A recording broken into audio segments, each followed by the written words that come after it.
శ్రీమతి లత గారి ఆధ్వర్యంలో జూన్ 15-16వ తారీఖుల్లో గానగాపురం యాత్ర మధుకరి సేవ సంప్రదించండి. నమస్తే, వెల్కమ్ టు సుమన్ టీవీ. నేను పద్మిని. ప్రస్తుతంతో పాటు ప్రముఖ ఆధ్యాత్మికవేత్త, సూర్య ఉపాసకులు, Sun Spiritual Society founder Vikramaditya గారు మనతో పాటు ఉన్నారు. మాట్లాడదాం. నమస్తే సార్. సూర్యోస్మి తల్లి. సార్, గురువు యొక్క మార్పు జరిగింది. 12 ఏళ్లకు ఒక్కసారి మాత్రమే కర్కాటక రాశిలోకి వస్తారు. మనకి విదితమైంది. కర్కాటక రాశిలోకి వచ్చారు 2వ తారీఖున. అలాగే యమునా నది పుష్కరాలు కూడా వచ్చాయి. మరి గురువు మార్పు రీత్యా ద్వాదశ రాశులకి ఆయన ఉచ్చస్థితిలో ఉండడం చేత ఎటువంటి ఫలితాలను ఇస్తారు? అన్ని వేళలో ఉచ్చస్థితిలో ఉండరు కదా, సో ఎటువంటి ఫలితాలు ఇస్తారు ఒకసారి మీ ద్వారా తెలుసుకోవాలనుకుంటున్నాను సార్. ఎందుకమ్మా అంటే కర్కాటక రాశి ఆయనకి ఎందుకంత ఉచ్చస్థితి? ఆయనకి చాలా అంటే ఉచ్చస్థితి ఎందుకంటే అంటే ఇప్పుడు ఇక్కడ సుమన్ టీవీలో చాలామంది యాంకర్స్ ఉన్నారు. విక్రమాదిత్యకి పద్మిని గారికి ఉన్నటువంటి ఆ ఇంటరాక్షన్ ఎందుకు అంత బెటర్గా ఉంటుంది? చాలా కంఫర్టబుల్గా ఫీల్ అవుతాం, లేకపోతే మనది ఓన్గా ఫీల్ అవ్వటం. అంతే కదా, అంటే సొంత ఇల్లు అంటే ఇక్కడ కూడా ఇప్పుడు పద్మిని ఆహ్వానించినప్పుడు ఇది సహజంగా సుమన్ టీవీ, కానీ ఇక్కడ నాకంటూ అంటే నా మనిషి, లేకపోతే మీ ఇద్దరం కలిసి జర్నీ చేసాం, ఒక అద్భుతమైనటువంటి ప్రయాణాన్ని మొదలుపెట్టాం. ఒక కొత్త రకాన్ని అంటే ఒక యాంకర్ ఒక గెస్ట్ లా కాదు మన ఇద్దరం మొదలుపెట్టింది.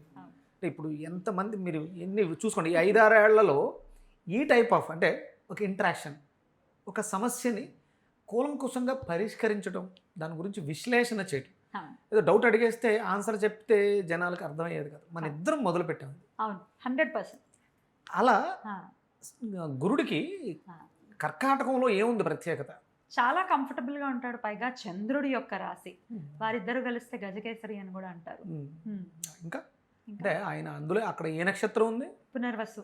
ఆయన స్వనక్షత్రం ఉంది. ఇంకా పుష్యమి, ఆశ్లేష. ఓకే, పుష్యమి నక్షత్రానికి అధిపతి ఆయనే, అంటే నక్షత్ర అధిదేవతగా ఉన్నాడు. అలాగే పునర్వసు నక్షత్రం, ఆశ్లేష. అంటే ఒక ఇంటిలో నేను చాలా హ్యాపీగా ప్లెజెంట్గా ఉంటున్నానంటే నాకు సంబంధించినటువంటి, నేను పద్మినితోటి ఎందుకు అంత బాగుంటాను అంటే తనకు సబ్జెక్ట్ ఉంది, నాకు సబ్జెక్టుని ప్రజెంట్ చేయాలనే తాపత్రయం ఉంది. కాబట్టి మా ఇద్దరం కలిస్తే ఒక మంచి ఎపిసోడ్ వస్తుంది. అలాగే చంద్రుడు కర్కాటక రాశి ఏదైతే ఉందో అది సహజ చతుర్థ స్థానం, అది డొమెస్టిక్ లైఫ్.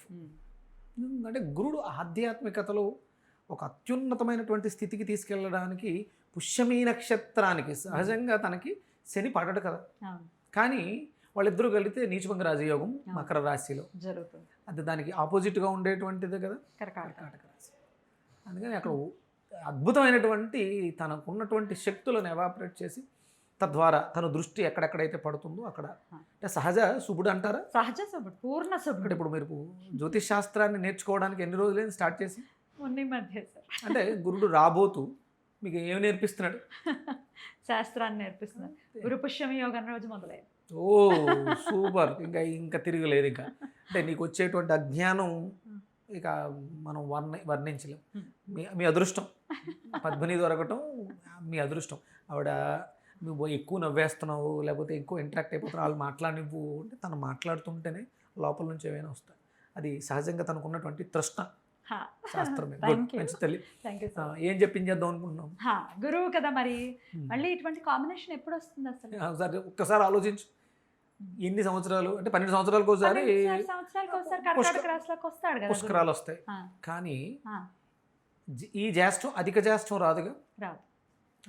ఈ కాంబినేషన్ మళ్ళీ కుదరాలంటే ఒక్కొక్కసారి వాళ్ళు పెడుతుంటారు 122 సంవత్సరాలకు ఒకసారి, 200 ఒకసారి.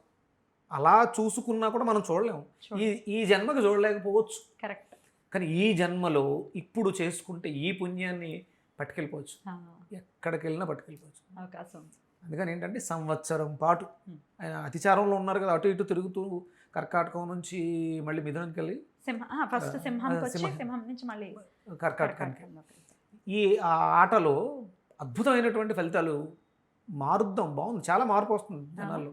ఆధ్యాత్మిక చింతనకి ఇది అద్భుతమైనటువంటి సమయం. ఈ సంవత్సరం శ్రద్ధగా భక్తి శ్రద్ధలతో చేస్తే ఈ పుణ్యం ఏదైతే ఉందో మనకి జన్మజన్మలాగా చేస్తుంది. బ్యూటిఫుల్.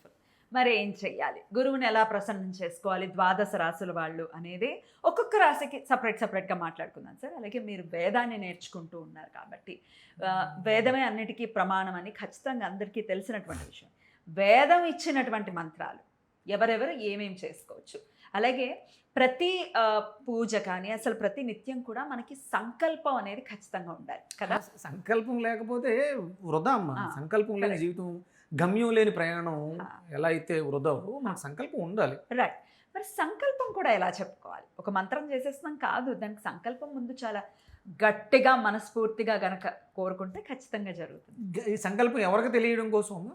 ముందు మనకి తెలియాలి, ఎవరికో కాదు. లోపల తెలియడం కోసం. అంటే నువ్వు సంకల్పం చెప్పకపోతే భగవంతుడికి తెలియదా? కాదు. భగవంతుడికి అంతా తెలుసు, సర్వాంతర్యామి. కానీ అది నీ లోపల నాటుకుపోవాలి. ఎగ్జాక్ట్. చేసేది నేను, ఫలితం కావాల్సింది నాకు. Right. అది శివుడికి చెప్తున్నావంటే నీలో ఆత్మకారకుడికి నువ్వు తింగరేసాలు ఎగు. ఇది నీ సంకల్పం, ఇది నీ టార్గెట్, దాని మీద దృష్టి పెట్టు. Right. అంటే ఇప్పుడు మనం ఉన్న ప్రాంతం, పరాభవనామ సంవత్సరం, ఉత్తరాయణం, ఆ, ఇలా ఇవన్నీ ఎందుకు చెప్తాము అంటే లోపల ఉన్నటువంటి మనకి లోపలికి మనం ప్రయాణం చేయడం కోసం. Right. మనకే వినాలి, మనమే వినాలి. Right. మన దృష్టి దాని మీద కేంద్రీకృతం అవ్వడం కోసం ప్రతిరోజు ఎవరైతే ఆ సంకల్పాన్ని చెప్పుకుంటారో అద్భుతాలు చూస్తారు. రైట్. ఎలా చెప్పుకోవాలి అనేది కూడా వీడియోలో, ఏ రాశి వాళ్ళు ఎలాగా ఏ మంత్రం చదువుకోవాలి, ఎలా సంకల్పం చెప్పుకొని చదువుకోవాలి అనేది వివరంగా మనం అందిద్దాం సార్. మరి మొదలు పెడదామా? తప్పకుండా తెలియదు. రైట్.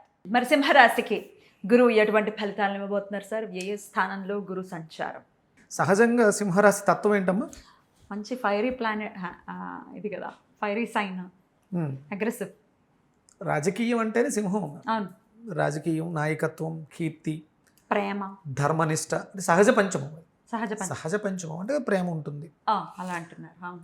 అందుకని ఇది సహజంగా ఆత్మతత్వం. రవి ఆత్మకారకుడు, ఆత్మకారం. గురువు ధర్మానికి కారకుడు. ఆత్మకారకత్వంతో కూడినటువంటి ధర్మజ్ఞానానికి కారకత్వం వహిస్తుంది. అందుకని అంటే నాయకులలో మంచి మార్పు వస్తుందేమో. నిన్న ఒక నాయకుడు మాటలు విన్నాను నేను, నిజంగా ఇన్స్పైరింగ్గా ఉన్నాయి. ఏ నాయకుడు? పవన్ కళ్యాణ్. అంటే నాకు ఆయన వ్యక్తిగతం నాకు అనవసరం, నేను చూడలేదు, నాకు తెలియదు. ఒకటి, గాయత్రి మంత్ర జపం బాగా ఎక్కువ చేసినట్టు విన్నాను, అంతే. గాయత్రి మంత్ర జపం 1 కోటి ఆయన చేశారు 1 కోటి. అద్భుతమైనటువంటి, అంటే తప్పులు అందరం చేస్తాం, సరిదిద్దుకుని ఏదో తాపత్రయం ఉంది, కష్టపడుతున్నారు.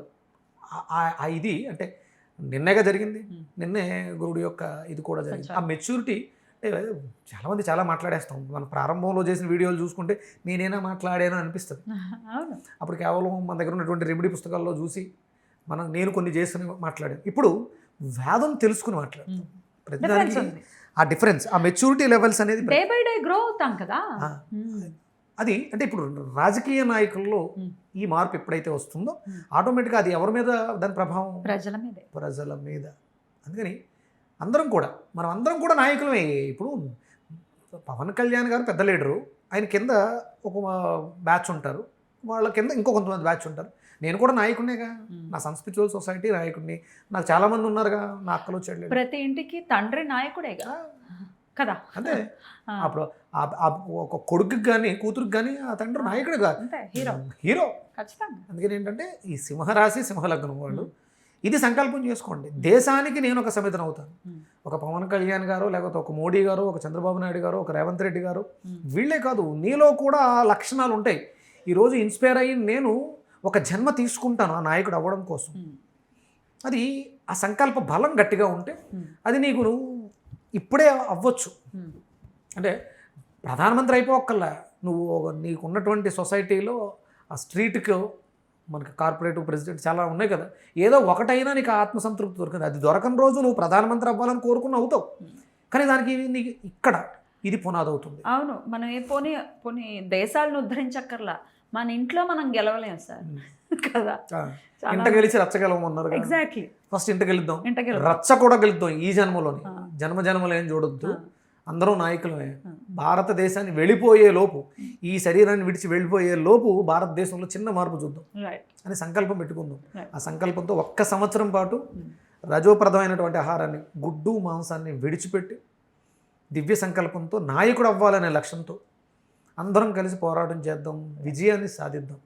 దానికోసం దోహదం చేసే మంత్రం ఏంటి? మరి ఏమిటి చెప్పండి? వేదం చెప్తున్న మంత్రం ఏమిటి? ఋగ్వేదం బృహస్పతి సూక్తం నుంచి మనం ఈ మంత్రాన్ని ఇస్తున్నాం.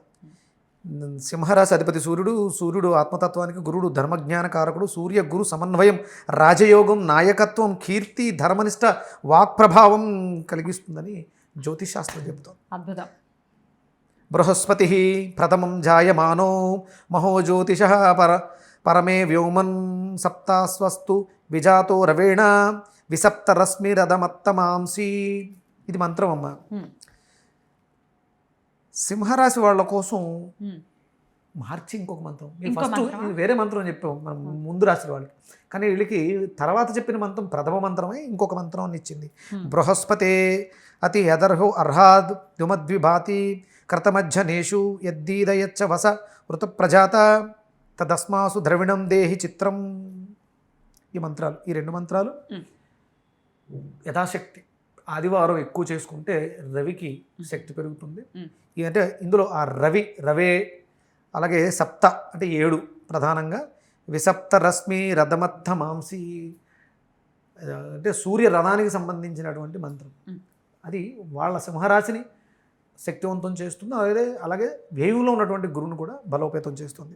ఎన్నిసార్లు చేయమంటారు? గురువారం ఆదివారం ప్రధానంగా పెట్టుకుని మీ ఓపిక శక్తి అనుసారం 16, 27, 54, 108 ఎల్లో వస్త్రాలు, పసుపు వస్త్రాలు. గురుడికి రవికి కూడా పసుపు వస్త్రాలు చాలా శుభసూచన. ఈ సంవత్సరం పాటు అద్భుతంగా చేసి చూడండి. 1-2 రోజులు మిస్ అయినా మిగతా రోజులన్నిట్లా మంచి సంకల్పం చెప్పుకొని. సంకల్పం, అదే మంచి సంకల్పం అంటే ఏంటి, ఎలా చెప్పుకోవాలి? ఆత్మతేజో వృద్ధ్యర్థం ధర్మజ్ఞాన సిద్ధ్యర్థం రాజసన్మాన కీర్తి నాయకత్వ శక్తి వృద్ధ్యర్థం బృహస్పతి అనుగ్రహ ప్రాప్త్యర్థం గురుమంత్ర జపం కరిష్య. ఈ సంకల్పం చెప్పుకుని ఆ మంత్రాన్ని 2 మంత్రాల్ని 16 సార్లు ప్రతిరోజు. ఆదివారం ఆ రవి మంత్రాన్ని 108 సార్లు, అలాగే గురువారం బృహస్పతి మంత్రాన్ని 108 సార్లు చేసుకుంటాం. అద్భుతమైనటువంటి ఫలితాలు. ఇప్పుడు రాజకీయ నాయకులు అవ్వక్కలేక రాజకీయ నాయకుల యొక్క అనుగ్రహం, వాళ్ళు మనల్ని చూడటం, రమ్మనటం, వాళ్ళతో మాట్లాడటం, మనకు కావాల్సిన పనులు వాళ్ళతో చేయించుకోవడం, ఇది కూడా అనుగ్రహమేగా. రైట్ సార్, అద్భుతంగా తెలియజేశారు. ఇక నెక్స్ట్ వీడియోలో కన్యా రాశి గురించి తెలుసుకుందాం. Thank you sir. నమస్తే. సూర్యోస్మి తల్లి. సూర్యోస్మి. జై శ్రీరామ్.